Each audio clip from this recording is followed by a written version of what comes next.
You're listening to The Luxury Item, the podcast on the business of luxury and the people and companies that are shaping the future of the luxury industry. Here's your host, Scott Kerr.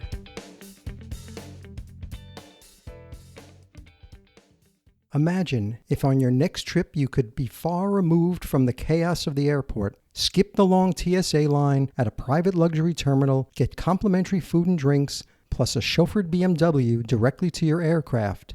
That's the idea behind PS, which was originally established in 2017 as the Private Suite and later rebranded as PS in January 2020. PS is currently available at Los Angeles International Airport, but has its sights set on expanding in other U.S. airports.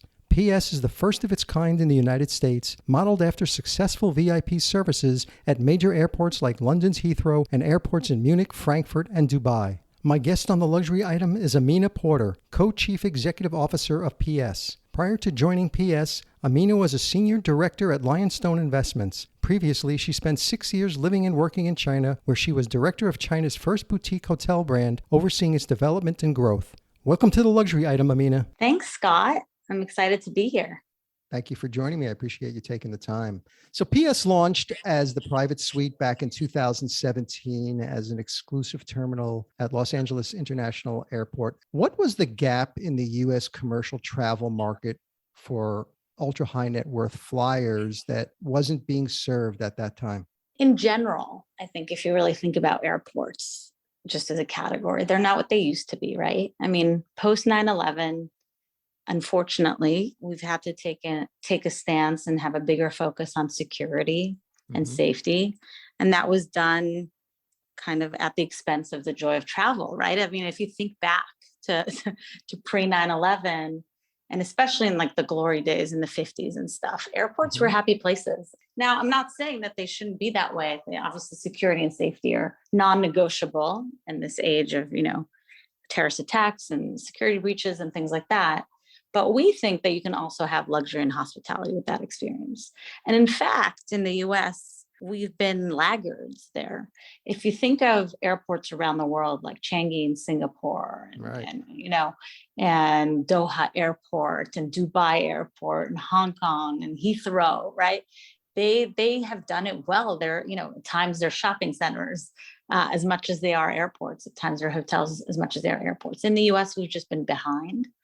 So, we saw an opportunity to kind of bring back some of that joy and that luxury. And on top of that, the concept that we've built here in LA, and we're growing to a few more locations, which I'll talk about in a second. The concept that we've built, which is a private airport terminal for commercial flights. I always pause when I say that because it needs to sink in. It's not a private jet terminal. It's a private terminal for flying commercial. Anyway, that concept exists in almost every major city outside the US. It exists in London, exists in Paris, exists in Frankfurt, exists in Zurich, et cetera, where you can, as a commercial flyer, elect to not step into the airport and instead have a private terminal experience that's more painless and more comfortable, more luxurious. In the US, that hasn't existed, again, because I think we've swayed too far to the security end of the spectrum. And so we thought there'd be a great opportunity to bring that here to the US. And we did that in 2017, and it's been a wild ride. So what is PS's business model? How do you make money? So how we make money is, it's unlike a public terminal or public airport, you have to pay to access PS. Now, we are designed for and best enjoyed by members, but we welcome non-members as well. So generally speaking, you pay for each use. Depending on your experience, that can range from $695 to $46.50. That's for a group of 4. So we have a few pricing schemes, but you pay per use, or you can buy an annual membership. What the annual membership does, and we have a couple tiers of membership. One is $12.50 and one is $48.50 a year. But what the membership does is it allows you to pay a lower preferred rate per use. as well as enjoy a lot of perks like priority reservations, complimentary valet, complimentary parking, complimentary spa services, things like that. So generally speaking, our customers that are frequent users, and really the way the math shakes out is if you're going to use us for 2 round trips a year, it makes sense to become a member, financially at least. So the frequent users end up enjoying the membership.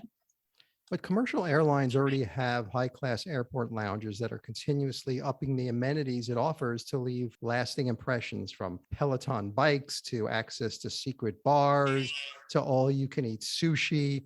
How is PS different? Lounges, for one, only exist on departures, right? That's number one. That's like the first, maybe not flaw, but gap, right?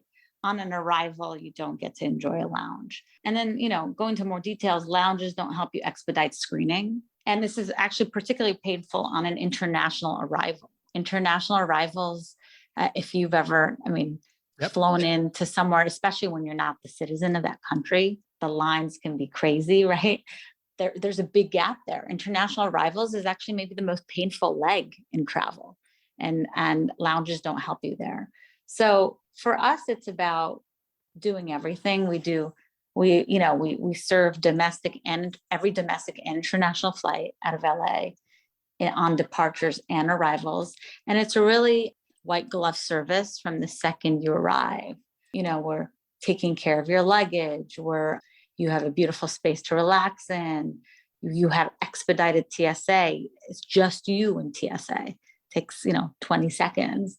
Our customs on the way back, again, it's just you. It takes 20 seconds. So it's not just a lounge. To me, a lounge is amazing, by the way. I love lounges. So I'm not saying that they're not great. This is just the next level, because a lounge is a beautiful space that you hang out in after you've macheted your way through the airport.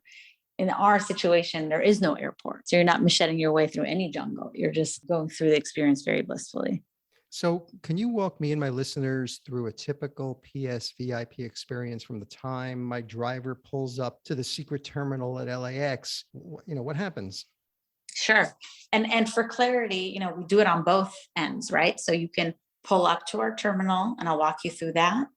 But we can also on landing, pick you up at the plane door, right? But I'll do the departure. So let's say you're flying from LA to Heathrow. That's our number one route, by the way. And let's say you're flying British Airways on that route, direct flight, usually at the front of the plane. That's our customer. So what you would do is you would, instead of driving to the airport, you would drive to our terminal, which is one highway exit over from the airport. So already mentally, you're not pulling up to the airport. You never see the airport. We're actually kind of on the other side of the airfield from it. So it's a different highway exit. You're not pulling into the traffic and the mess and kind of the stress of that. You're pulling up to, what appears to be a secretive building. You pull up to a gate. We only let you in if we know it's you and we know that you're traveling and you have a reservation. So there's no walk-ins. There's no people loitering. So it's very safe that way. We have a guarded entrance. You would pull in, a lot of our LA customers like to drive themselves. And that's a big luxury that we like to offer is you'd probably drive yourself. You would pull in to the front of our building. We would valet your car and whisk your luggage away immediately. We'd take it out of your trunk and you don't have to worry about it. You don't have to put it on a scale or worry how much it weighs or how does it get to your plane. We take care of that. That's the magic in the background. And we would escort you to your choice of a suite or the Salon, depending on your reservation. The Salon is a kind of social lounge experience. So think of it almost like a private members club kind of feel, where it's centered around the bar and you're there with other people. That's on site in our terminal, or a private suite, which is kind of our namesake. It's the service we launched with. And that is exactly what it sounds like. You have your own suite. So it's just for you and your traveling party. So we'd escort you to the space. And in that space, you can really spend your time as you like it. That's sort of our promise to you. You can get a massage, you can order some food, you can kick back and watch a movie. We have a mixology program. Really, you enjoy your time as you please. And on average, people spend about an hour with us on site before their flight. in this instance, a little less on a domestic departure and a little longer on an international departure. And then when it's time to board, your dedicated team of PS agents will escort you through our TSA, which is on site. Again, it takes, 20 seconds because it's just you in there. You go through there very quickly. And then on the other side, after clearing TSA, you are essentially on the airfield, and we board you into one of our BMWs and drive you across the airfield, across the tarmac, up to your commercial flight, which is to this day kind of the wow moment for our customers, because driving by these like majestic 777s and Right. 320s and all that, it's a really wow experience. And no matter how many times you've done it, it's just beautiful. So you would pull up to your plane, to your commercial flights, as if it were, a private jet. We would escort you up the exterior staircase, kind of head of state style, and into your seat. So you're not dealing with lines, you're not dealing with check-in counters, you're not dealing with any of that. It's all very seamless. And then on an arrival back into LA, it's really the same thing in reverse. We meet you at the plane door, we walk you down the exterior staircase, which most people don't even notice because it's reserved for airport staff for commercial flight, and into the car, and we would drive you to our building where you would clear customs or board your car on a domestic arrival. So who are your typical all access customers who pay the annual membership fee and use the private suites? Who are they? Tell me your typical customer. Yeah, I think that the misconception is that we are for celebrities. That's kind of where the media has decided to paint us. But the reality is, about a third of our customers and members are public figures, but 2/3 are not. The majority are not. Now, of course, they are, ultra high net worth people, right? Due to just the nature of our service and the pricing. Almost all of them live in LA, or at least have a second home in LA. I guess for all of them, LA is their home airport. Pre-pandemic, about 60% of the routes we were serving were international and 40% were domestic. That number has flipped. So it's about 40% international right now, but we expect it to kind of pick up as travel continues to recover here. And most airport lounges closed during the height of the pandemic. What about PS? No, we stayed open every single day. We did not close one day. So what did you do during that downtime?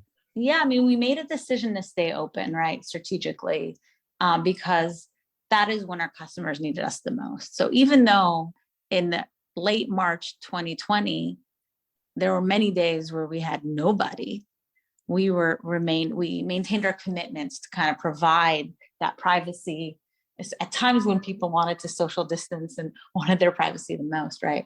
So we stayed open. There were many very slow days, but there were many days where, just having one member, two members come through just kind of made our day, right? Because we were able to serve them when they needed us the most. I'm sorry, Amina, did you use it as a workspace for people who just wanted to come in and not be at home, or? No. Sorry, okay. no, we served them as travelers. Oh, okay. No, we stayed open. There was just many days that were closed. Right, that were slow. Right. But we were there, and we were, if you wanted to reserve PS experience, you could, because there were still some flights, right? Flights weren't completely canceled. Right. They were just very low volume. But actually, what I was going to say was during the height of the pandemic is actually when we did two things. We launched a new service called PS Direct, which is where on a domestic arrival, once we meet you at the plane door and you're in our BMW, we drive you straight to your home or hotel. You don't even stop by our terminal. So you get driven from the plane to your destination. We launched that during the pandemic because we saw the need for, the most socially distant kind of service. And so that obviously was well met. In 2021, we launched the Salon. So we continue to kind of innovate and meet our customers where they were. And we learned more about their needs during the pandemic, as you do during times of crisis. Yeah, I wanted to talk to you about the Salon. So yeah, you launched it in early 2021, just when Americans were looking to travel again. You further expanded your services to open this Salon. This sounds like it's a communal lounge space for That's travelers. Right. and available at a much more accessible price point. Could you Correct. talk about the salon and why you added this service? Was it really to jumpstart the business after a decimated commercial aviation sector? No, I mean, it was always on our drawing board from day one. From day one, we started with the suites because our origin story was we were founded within a security company called Gavin DeBecker and Associates that serves and protects the most influential people in the world. So those were the customers we knew, and we knew they wanted suites. So that's what we started with. But from the very beginning, our vision was to make this, more accessible. It's not free. That's what a lounge is, right? But to certainly make it more accessible. And so the salon was always an idea we had. The pandemic, accelerated that need because we felt that more people would want to stay away from the crowds at the airport, but also allowed us the opportunity to undergo construction, right? Downtime is usually the best time to build. So those two things made it so that the salon came to life during the pandemic, and it's been really, really well received. Demographically, are the salon only customers different from the full paying all access customers? Yeah, I mean, as you would expect, they're younger, more mobile. It's the salon also pricing wise is designed for the individual traveler. The suites are priced the same whether you're one person or four people. But so if you're traveling alone, so we have a lot of like frequent business travelers, and that you don't necessarily care about privacy or extreme privacy, I should say, then the salon makes a lot more sense. So it is very much a different demographic. The pandemic was famously bad for the airline industry. I don't have to tell you that. Incredibly strong for private jet travel. Many travelers switched to private jets for safety, privacy, and comfort, boosting the private aviation industry to completely new heights, with many of those travelers being first-time customers. And it doesn't seem to be slowing down anytime soon. So how has the surge in private aviation impacted your business? So people ask us this all the time, and it hasn't really, because first of all, it is certainly for our all access memberships. It is the same customer. The customer who's flying private is also using us, but they're using us in two different use cases. So most people that fly private, and this, Scott, are flying private when they're going, say, from LA to San Francisco, LA to Chicago, maybe LA to Cabo. It's very rare that someone's flying private LA to Dubai. Now, there are some, a few lucky people in the world that get to do that, but most people are flying private short haul. But when they're flying long haul, these 10, 11, 12, 14-hour flights, they'll often fly commercial. Now they'll fly, some very nice, almost suite-like seats in the plane commercial. They'll fly in commercial. And so that's when we come in. And so we actually partner with a lot of private jet companies because we share that same customer.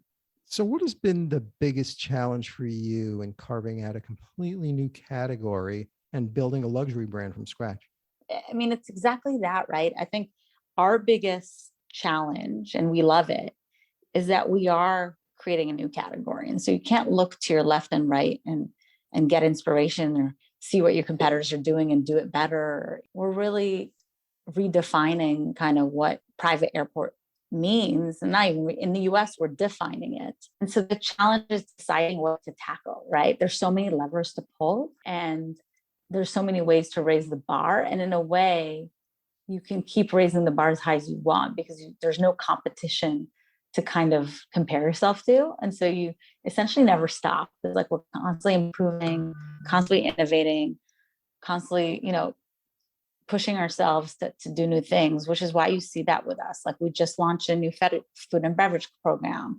Last year, we launched a new service. And then obviously you add to that the fact that we're a luxury brand, which means, as the margin for error is zero, right? To innovate and kind of write the playbook while still having to maintain the highest of standards is quite the challenge, but we love it. Did you learn anything interesting about your affluent customers' needs and expectations coming out of the pandemic that ended up actually informing your strategies? I think the biggest thing was what kind of accelerated the salon, right? Was that privacy. I've been saying this for a few years now. I think privacy is kind of the new luxury, it used to be that everyone wanted to be seen and everyone had a public profile on social media. But in a world of like data breaches and no privacy, like people want their own peace and quiet. People want to be more low key. And so we learned that during the pandemic, especially, and because of the pandemic, actually, people wanted to do things away from other people. And so the Salon was kind of our response to that. And it's as predicted, the Salon sees way higher volumes, even in its short existence for us, than the suite, because more and more people want that kind of service. They want to be to feel like they're away from the crowds. And so I think that, whether it was good timing, accidentally, or we predicted the future, we'll take it.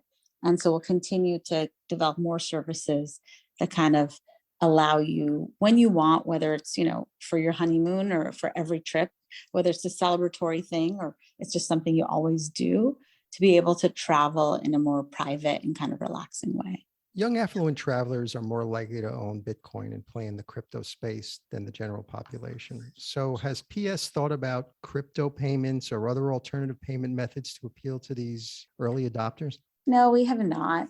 We operate purely in US dollar legal tender. That may change. But for now, that's not something that we've considered. But I'm on the edge of my seat kind of watching this all play out and see which luxury brands will start accepting crypto payments, alternative payments. So you've been at LAX for 5 years. What are your expansion plans to cities like New York or Miami? And what is the process for actually negotiating with the city agency to create your own airport terminal? I'll answer your first question first. The expansion plans, for us, we'd like to be in every major US city. So there's no reason why a Chicago or San Francisco or DC or New York or Miami could not support a private airport terminal for commercial flights. So we have our eyes set on all the obvious kind of major cities where this should exist. And we're working hard to make that happen. Now that segues to your second question. The process for making that happen is understandably very long. We are dealing with government entities, we are dealing with public land, and we are dealing with explaining and selling, if you will, a concept that is very novel. And one of the hardest things about our business is it's really difficult to understand what we do until you try it. And so, of course, when we land in New York and pitch to the Port Authority our concept, it's going to take a while. It's going to take a while for them to get their heads around us. It's going to take a while for us to find the perfect piece of land we're building. It's going to take a while for us to get all the necessary approvals from the Department of Homeland Security and et cetera. So these things have a really long sales cycle, but we're getting close. We're getting really close on 3 airports, one of which we'll be announcing probably in the next month or 2. So my final question, Amina, is the luxury item question, which I ask all my guests. So if you were stranded on a deserted island and you can only have one luxury item with you, what would that luxury item be? It can't be any form of air transportation or water transportation. Can't require anything that needs mobile service, or you can't call anybody to get you off that island. It's just you, sand, bunch of palm trees surrounded by a lot of water. What would that one luxury item be that you would like to have with you? Keep it simple. It'd probably be a bottle of Ruinart, my favorite champagne, so I could at least enjoy myself while I'm there. Little sips. Exactly. Make it last. A magnum of it. Amina Porter, Co-Chief Executive Officer of PS. Thank you so much for joining me on the luxury item. Thank you, Scott. Thanks for having me.